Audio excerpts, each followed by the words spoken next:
할렐루야. 9월 21일 목요일 원포인트 큐티 가운데 오신 여러분들을 주님의 이름으로 사랑하고 축복합니다. 오늘 하나님께서 우리에게 주신 말씀은 창세기 18장 9절에서 15절까지의 말씀입니다. 창세기 18장 9절에서 15절까지의 말씀, 다 같이 한 목소리로 읽도록 하겠습니다.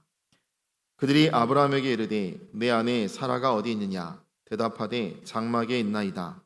그가 이르시되 내년 이맘때 내가 반드시 내게로 돌아오리니 내 아내 사라에게 아들이 있으리라 하시니 사라가 그 뒤 장막문에서 들었더라. 아브라함과 사라는 나이가 많아 늙었고 사라에게는 여성의 생리가 끊어졌는지라. 사라가 속으로 웃고 이르되 내가 노쇠하였고 내 주인도 늙었으니 내게 무슨 즐거움이 있으리요. 여호와께서 아브라함에게 이르시되 사라가 왜 웃으며 이르기를 내가 늙었거늘 어떻게 아들을 낳으리요 하느냐. 여호와께 능하지 못한 일이 있겠느냐. 기한이 이를 때에 내가 내게로 돌아오리니 사라에게 아들이 있으리라. 사라가 두려워서 부인하여 이르되 내가 웃지 아니하였나이다. 이르시되 아니라 내가 웃었느니라. 아멘. 이 시간 현실을 뛰어넘는 믿음이란 제목으로 담임 목사님께서 큐티 인도해 주시겠습니다. 할렐루야. 자, 오늘 우리 9월 21일 창세기 18장 9절에서 15절 오늘 아브라함과 그 사라에 관한 하나님의 예언이 나옵니다. 9절에 보시면은 하나님이 말씀합니다. 그들이 아브라함에게 이르되, 이 그들은 아브라함을 방문한 하나님의 현현된 천사들, 사자들 이렇게 말할 수 있는데, 하나님의 대리자, 하나님의 현현 때우파니 하나님이라고도 할 수 있겠어요. 왜냐하면 하나님의 직접적인 명령을 순종하는 분들이니까. 자, 이분들이 뭐라고 말했습니까? 내 아내 사라가 어디 있느냐라고 물었어요. 여러분이 하나님의 질문, 이게 매우 참 중요합니다. 내가 어디 있느냐? 아담에게 물었던 그 질문. 가인아, 내가 어디 있느냐? 범죄하고 하나님 피한 자에게만 이런 질문이 있어요. 하나님을 두려워하거나 하나님을 완전히 믿지 못하거나 하나님에 대해서 죄를 진 사람들은 얼굴을 돌립니다. 그런데 내 자녀를 결코 그냥 그대로 두질 않아요. 찾아옵니다. 아브라함도 하늘의 별, 땅의 모래와 같은 약속을 받았지만 엘리에셀이 대를 이어갈 거 아니겠습니까? 아니다. 결국은 아브라함이 사라의 몸종 하가를 통해서 이삭을 낳지 않습니까? 이삭은 성장하면서부터 아브라함의 기쁨이요, 아브라함의 희망이요, 아브라함의 미래가 되었습니다마는, 그러나 그 이삭이 결코 하나님의 대를 이을 자가 아니다. 그러면서 내 안에 사라가 어디 있느냐? 우리는 상식과 합리의 어떤 라인에서 하나님을 상대합니다. 네, 하나님은 우리의 상식을 뛰어넘는다. 아마 에덴 동산에서는 이런 영적 통찰력이 열렸을 거예요. 근데 에덴을 떠난 이후로는 우리는 눈에 보이는 것 외에는 믿을 수도 없고 볼 수도 없고, 그 안네 프랑크가 일기에서 그 어린 왕자에서 나온 얘기죠. 가장 귀한 것은 보이지 않는 것이다 하는 한마디 말을 남겼는데, 보이지 않는다는 것, 돌이켜보면 보이지 않는 것에 모든 귀중함이 다 들어있어요. 여러분, 사랑의 액션이 나옵니다마는 사랑도 추상적 개념이죠.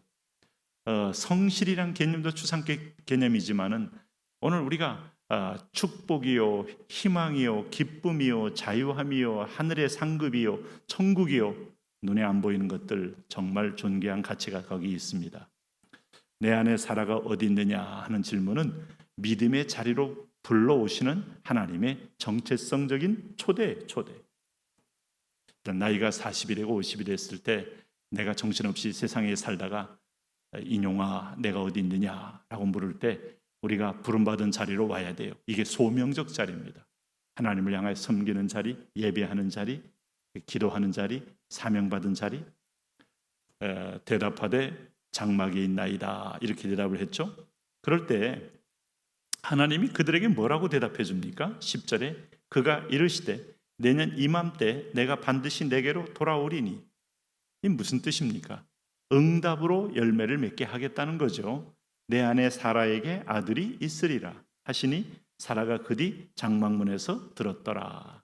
하나님 다 알고 계시면서 질문을 했고, 그 질문에 대한 대답을 스스로 하나님은 하시면서 내년 이맘때 반드시 내게로 돌아오리니 내 아내 사라에게 아들이 있으리라.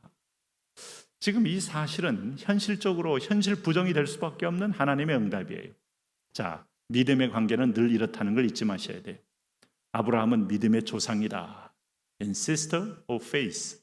하나님의 믿음의 조상으로서 우리에게 모델을 보여줬기 때문에 아브라함이 여호와의 말씀을 따라갔고 여기서부터 세상과 다른 완전히 구별된 삶이 시작된 겁니다. 우리가 롯처럼 물된 동산을 따라갔고 가인처럼 칼 가지고 사람들을 뺏을 수 있는 마을을 따라갔고 이게 아니고 말씀을 따라갔고 믿음의 사람은 말씀을 따라간 거예요. 그럼 그 믿음의 열매는 초월적인 하나님의 주관 아래에 있는 건데 이걸 믿지 못하고 있으니 현실에 믿음의 사람이 현실을 바라보면 절망밖에 없습니다. 불가능하다는 말밖에 나올 게 없어요. 이 교회가 기적이 뭡니까? 교회는 학원이면 상식과 합리만 가지고 하면 됩니다. 교회는 순종을 통하여 합리를 넘고 상식을 넘고 초자연적인 기적을 경험하는 것이 교회예요. 그게 없다면 교회가 아닙니다. 교회는 신비주의는 아니지만 신비로운 것이 없으면 교회가 아니에요. 그건 바로 우리 체험을 통하여 이루어지는 거죠. 내가 반드시 돌아오는데 어떤 일이 벌어집니까? 오늘 내년 이맘때에 아들을 낳는다 이 말입니다. 그럴 때 11절에 보세요. 이들은 현타가 온 겁니다. 자, 아브라함과 사라는 나이가 많아 늙었고 이게 현실적인 몸이에요. 그리고 사라에게는 여성의 생리가 끊어졌는지라.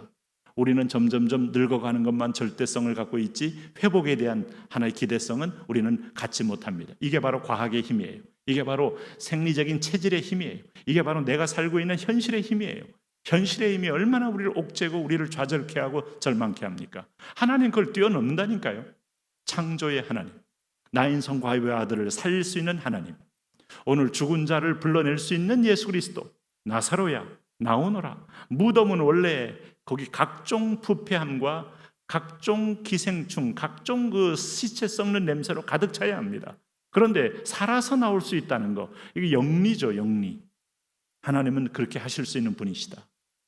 우리가 하나님을 하나님으로 믿는다면 우리가 그 하나님을 끝까지 신뢰하라는 것이죠. 그럴 때 사라는 웃었습니다. 이 웃음은 기쁨의 웃음이 결코 아니죠. 비웃는 겁니다. 내가 노쇠하였고 내 주인도 늙었으니 내게 무슨 즐거움이 있으리요? 이 즐거움은 내가 무슨 아들을 낳으리요? 내가 아들 본 즐거움을 내가 받을 수 있겠느냐 하는 거예요. 그런데 13절에 여호와께서 아브라함에게 이르시되 사라가 왜 웃으며 이르기를 내가 늙었거늘 어떻게 아들을 낳으리요 하느냐. 오늘 사라가 어디 있느냐 하는 질문에 대하여 하나님이 지금 오늘 13절에 두 번째로 사라가 왜 웃으며 이르기를 내가 늙었거늘 어떻게 아들을 낳으리요 하느냐. 왜 나를 모르느냐 이겁니다. 바로에게 10가지 재앙을 주신 여호와, 그분은 한마디로 얘기했습니다. 내가 여호와가 누구인지를 알게 하려 함이니라.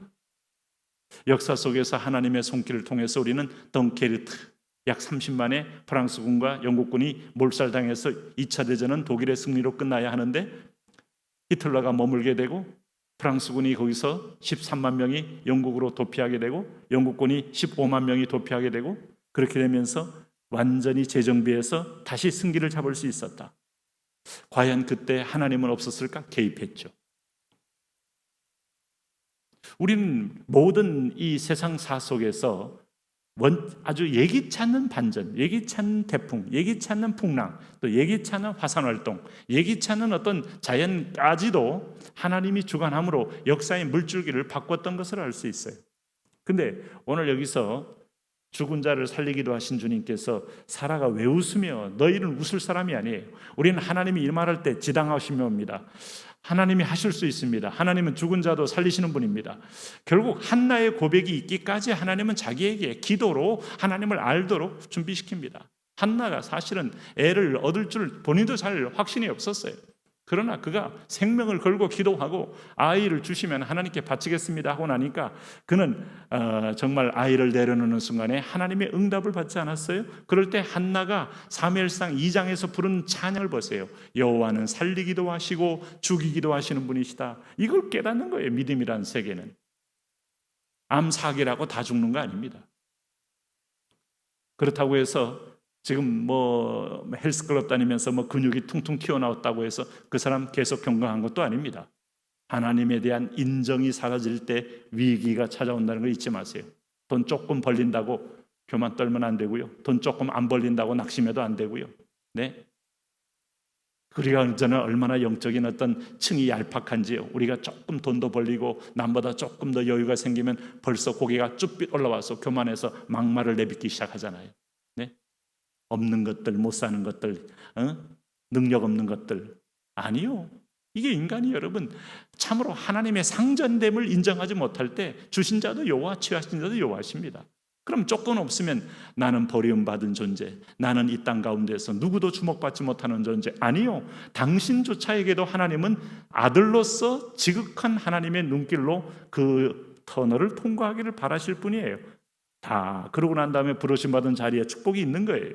오늘 여기 보세요. 그랬더니 14절에 여호와께 능하지 못할 일이 있겠느냐? 여호와께 능하지 못할 일이 있겠느냐? 기한이 이를 때에 내가 내게로 돌아오리니 사라에게 아들이 있으리라.